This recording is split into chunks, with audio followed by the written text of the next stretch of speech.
Hello friends, and today we'll start chapter number 3, lecture number 3, and the today's topic is the temperature dependence of resistivity. So first we note down the topic temperature dependence of resistivity. What is the meaning of this title? The title's meaning is that resistivity is dependent on temperature. Resistivity or another is resistance dependent on temperature. Means suppose the changes in temperature, the materials of resistance of any material is also changes. Means कि इस topic का meaning ये होता है कि जो resistance से किस पे डिपेंड कर रहा है, हमारा टेम्परेचर पे डिपेंड कर रहा है. तो टेम्परेचर में अगर हम चेंजेस करेंगे तो क्या होगा, रेजिस्टेंस में भी हमारा क्या होना चाहिए, चेंजेस होना चाहिए. मीन्स कि सपोज टेम्परेचर इंक्रीज कर रहे तो हमारा रेजिस्टेंस भी क्या होना चाहिए, इंक्रीज होना चाहिए. अब इंक्रीज होगा कि डिक्रीज होगा वो पहले हम क्या करते हैं देख लेते हैं. तो उसमें अगर हम सबसे फर्स्ट बात करें तो हमारा आता है कंडक्टर. ठीक है, कंडक्टर्स में क्या होता है, कंडक्टर्स के लिए अगर बुक में देखो तो ग्राफ इस टाइप से बनाया हुआ है. ठीक है, मींस की ये हो गया तुम्हारा राइस, यहाँ पे टेम्परेचर कंसीडर कर लो, यहाँ पे रेजिस्टेंस कंसीडर कर लो. यहाँ पे अगर देख रहे हो तो वैल्यू क्या हो रही है, इंक्रीज हो रही है धीरे धीरे. यहाँ के रेजिस्टेंस की value 1 omega 2 omega 3 omega 5 omega.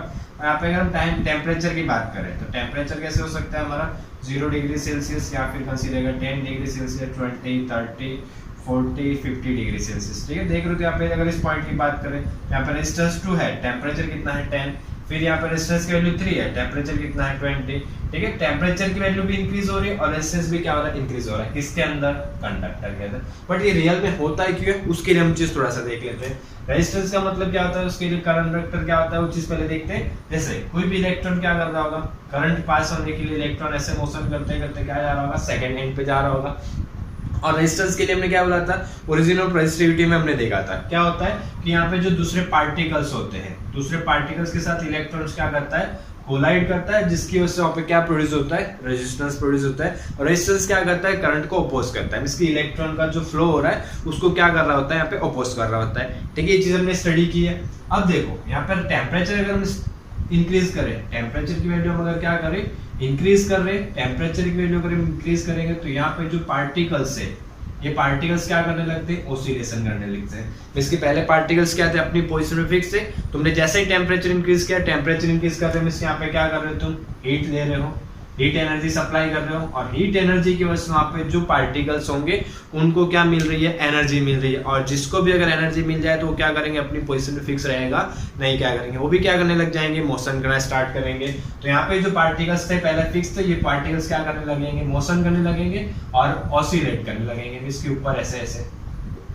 और सभी पार्टिकल्स ऐसे मोशन करने लगने आएंगे तो इलेक्ट्रॉन्स को फ्लो होने में क्या होगी, और दिक्कत होगी और अपोज फोर्स लगेगा. ठीक है, तो इलेक्ट्रॉन्स को फ्लो होने में क्या होगा, और ज्यादा टाइम लगेगा. मतलब वहां पे रेजिस्टिविटी क्या हो रही है, और इंक्रीज हो रही है. किसकी वजह से, टेम्परेचर की वजह से. और ये चीज हमने कहाँ पे स्टडी की है, 11th में हमने थर्मोडायनेमिक्स में स्टडी की थी. ठीक है, हम किसी भी चीज को क्या करते हैं, टेम्परेचर सप्लाई करते हैं तो वहाँ पे इलेक्ट्रॉन्स या चार पार्टिकल्स क्या करने लगते हैं, वाइब्रेट करने लगते हैं. वाइब्रेशन का मींस ऑसिलेट करने लगते हैं. उसकी वजह से अब ऐसे रोलेट कर रहा हूँ तो वहां से अगर कोई इलेक्ट्रॉन निकल रहा हो तो इलेक्ट्रॉन को निकलने देगा नहीं निकल. लेकिन वही अगर फिक्स हो तो इलेक्ट्रॉन क्या कर सकता है, इजीली पास हो सकता है. तो ये चीज हो गई. तो टेम्परेचर में अगर क्या करेंगे, हम इंक्रीज करेंगे तो रेजिस्टेंस क्या होगा, हमारा इंक्रीज होगा. ये किसके लिए, कंडक्टर के लिए. और इसी का ऑपोजिट किसके अंदर होता है, सेमीकंडक्टर के अंदर. ठीक है, सेमीकंडक्टर का मींस क्या होगा, सेमीकंडक्टर के अंदर होगा कि अगर तुम टेम्परेचर इंक्रीज करो तो वहाँ पे रेजिस्टेंस क्या होता है, डिक्रीज होता है. वहाँ पे क्यों ऐसा होता है कि वहाँ पे जो फ्री इलेक्ट्रॉन्स पॉसिबल नहीं है. तो फ्री इलेक्ट्रॉन्स पॉसिबल नहीं है तो जैसे जैसे तुम टेम्परेचर इंक्रीज करते हो तो वहाँ पे उसके अंदर जो बॉन्ड होते हैं, ठीक है, बॉन्ड होते हैं, बॉन्ड क्या होने लगते हैं, ब्रेक होने लगते हैं. और बॉन्ड ब्रेक होने से वहां से इलेक्ट्रॉन क्या होते हैं, फ्री होते हैं. मींस की नंबर ऑफ इलेक्ट्रॉन्स वहां पे क्या हो रहे होते हैं, इंक्रीज होते हैं. और बॉन्ड किसकी वजह से ब्रेक होते हैं, हीट एनर्जी दे रहे हैं. टेम्परेचर मतलब क्या कर रहे हैं, हीट एनर्जी दे रहे हैं ना. हीट एनर्जी की वजह से वहां पे धीरे धीरे बॉन्ड क्या होते जाते हैं, ब्रेक होते हैं. और इलेक्ट्रॉन्स क्या होते हैं, फ्री होते हैं. और फ्री इलेक्ट्रॉन्स क्या होते बढ़ेंगे तो वहाँ पे रेजिस्टिविटी क्या होती जाएगी, कम होती है. इलेक्ट्रिसिटी करंट क्या होते जाएगा, वहाँ पे इंक्रीज होते जाएगा. ठीक है, तो ये चीज याद रखना. कंडक्टर के लिए क्या होगा, टेम्परेचर इंक्रीज कर रहे तो रेजिस्टेंस इंक्रीज होगा. बट सेमीकंडक्टर में ऑपोजिट होगा, अगर टेम्परेचर इंक्रीज कर रहे तो वहां पे रेजिस्टेंस क्या होगा, डिक्रीज होगा. ठीक है, ये पॉइंट याद रखना. अब देखो इसके लिए क्या क्या बुक में फॉर्मूला दिया हुआ है, बट बुक में ज्यादा कोई डेरिवेशन नहीं, डायरेक्टली फॉर्मूला का गिवन है. ठीक है, फॉर्मूला क्या गिवन है, रेजिस्टिविटी के लिए गिवन है, रेजिस्टिविटी के लिए गिवन है rho T is equal to rho 0 1 plus alpha T minus T 0। ठीक है, अब देखो इसी को अगर रेजिस्टिविटी के लिए हो गया तो फॉर्मूला, और इसी के टर्म से अगर मैं क्या लिखना हो, रेजिस्टेंस के लिए फॉर्मूला लिखना हो तो कुछ भी same as it is RT. RT means resistance of T temperature, R0 means resistance at 0 degree Celsius, 1 plus alpha, alpha is the temperature coefficient, ठीक है, alpha is the temperature coefficient and T minus T0, and T means temperature और T0 means जो initial temperature होगा, ठीक है। जैसे इसके अगर हम क्या कंसीडर कर रहे हैं, जैसे एक इसी के बाद एक न्यूमेरिकल है वो सॉल्व कर रहे हैं, थोड़ा और चीज पता चल जाएगा, ठीक है। देखो जैसे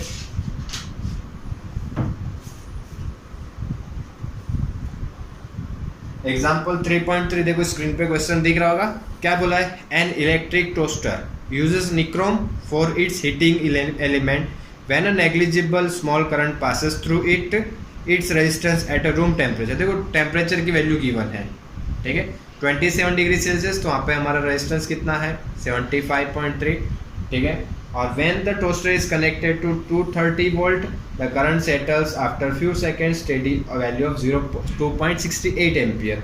बेसिकली यहाँ पे देखो वोल्ट दिया है और करंट की वैल्यू दी है, तो यहाँ से हमें एक और रेजिस्टेंस मिलेगा। So what is the temperature of nichrome element, basically इसके लिए क्या करना है, हमें टेम्परेचर निकालना है, and the temperature coefficient of nichrome average over the temperature range, इसकी अल्फा की वैल्यू गिवन है, ठीक है। यहाँ पे देखो चलो आते हैं बोर्ड पे, अब देखो क्या क्या वैल्यू गिवन है।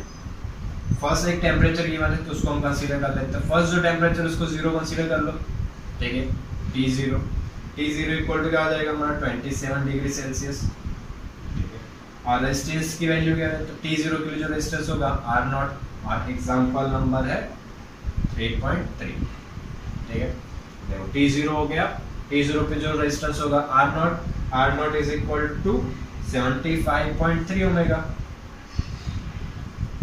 और क्या वैल्यू गिवन है, V की वैल्यू गिवन है, V is equal to 230 volt and I is equal to 2.68 ampere. और क्या अल्फा की वैल्यू गिवन है, तो इसके V और I से हमें एक फॉर्मूला मिलेगा, R की वैल्यू मिलेगी, and alpha is equal to 1.70 into 10⁻⁻⁴ degree Celsius inverse, ठीक है। अब देखो यहाँ पे क्या फाइंड करने के लिए बोला, टेम्परेचर, तो T0 की वैल्यू है तो T फाइंड करना है। अब देखो जो नया टेम्परेचर मिल रहा है उसको हम T1 कंसीडर कर लेते हैं, और T1 फाइंड करने के लिए बस हमारे पास क्या होना चाहिए, R1 की वैल्यू होनी चाहिए। R1 के लिए अगर देखो हम क्या करें, ठीक है, R फाइंड करने के लिए ओम्स लॉ का यूज कर सकते हैं। V इज इक्वल टू क्या होता है हमारा IR, so R is equal to V upon I, ठीक है। V की वैल्यू गिवन है, V की वैल्यू कितनी यहाँ पे 230 and I is equal to 2.68, तो देखो यहाँ से R1 मिल जाएगा। R1 is equal to 230 divided by 2.68, 85.82 हो गया, ठीक है। RT की जगह पे क्या हो जाएगा R1। अब देखो यहाँ पे अगर हम फॉर्मूला नोट डाउन करें, सो फॉर्मूला क्या होगा हमारा, R1 is equal to R0 1 plus alpha T1 minus T0। Now R1 की value given, R0 is given, alpha is also given and T1 you need to find, ठीक है, and T0 is also given, ठीक है। अब R1 R0 क्या करेंगे, अब देखो वैल्यू पुट नहीं कर, इसी को क्या करते हैं पहले यहीं पे कर देते हैं। तो R1 की वैल्यू कितनी यहाँ पे 85.82 डिवाइड बाय R0 75.3, ठीक है। या फिर देखो ऐसे ना करना तो इसको थोड़ा सा हम चेंजेस कर सकते हैं, पहला फॉर्मूला निकाल लो T1 के लिए, फिर वैल्यू पुट कर देना, एक ही बार में आंसर। R0 मल्टीप्लाई में equal opposite side and divide, R1 upon R0 is equal to 1 plus alpha T1 minus T0, 1 plus इस ऑपोजिट साइड आएगा तो minus, so R1 minus upon R0 minus 1 equal to alpha T1 minus T0। Alpha multiply में तो कहाँ जाएगा, divide में, तो finally हमारे लिए फॉर्मूला आएगा T1 minus T0 is equal to, ठीक है, एलसीएम लोगे तो R1 minus R0 upon R0, और अल्फा मल्टीप्लाई में था तो कहाँ चला जाएगा, डिवाइड में, ठीक है। फिर आप सबकी वैल्यू पुट करते हैं, T1 T0 27, R1 85.82, R0 75.3, alpha is equal to 1.70 into 10 raised to minus 4 into R0 is equal to 75.3। ठीक है, ऊपर देखो पहले क्या करेंगे, माइनस कर लो, फिर उसी को डिवाइड कर दें तो फाइनल आंसर आएगा 85.82 माइनस 75.3, 10 पॉइंट और डिवाइड बाय कर रहे हो तो इसी से इसकी वैल्यू देखो आ रही है T1 माइनस 27, ऊपर की वैल्यू आ रही है T10.52। ठीक है, अब देखो 10 रेज़ टू माइनस 4 ऊपर जाएगा तो क्या आ जाएगा 10 raise two plus 4, so 1.70 divide by 7.53, ऐसे को डिवाइड कर देते हैं 1.70 डिवाइड बाय 75.3 इनटू ये हो जाएगा 10,000। आंसर आ रहा है देखो यहाँ पे 821.8, T1 माइनस 27 और माइनस 27 दूसरा जाएगा तो क्या आ जाएगा प्लस, सो फाइनली आंसर आएगा T1 is equal to 848 degree Celsius. इसके हमारा जो रेजिस्टेंस है कितना 85, तो उसके लिए टेम्परेचर कितना करना पड़ेगा 848। देखो 27 पे टेम्परेचर कितना था 75 डिग्री सेल्सियस और 85 करने के लिए हमें टेम्परेचर कितना करना पड़ रहा है 848, मतलब टेम्परेचर में इतना चेंजेस करना पड़ेगा। ठीक है,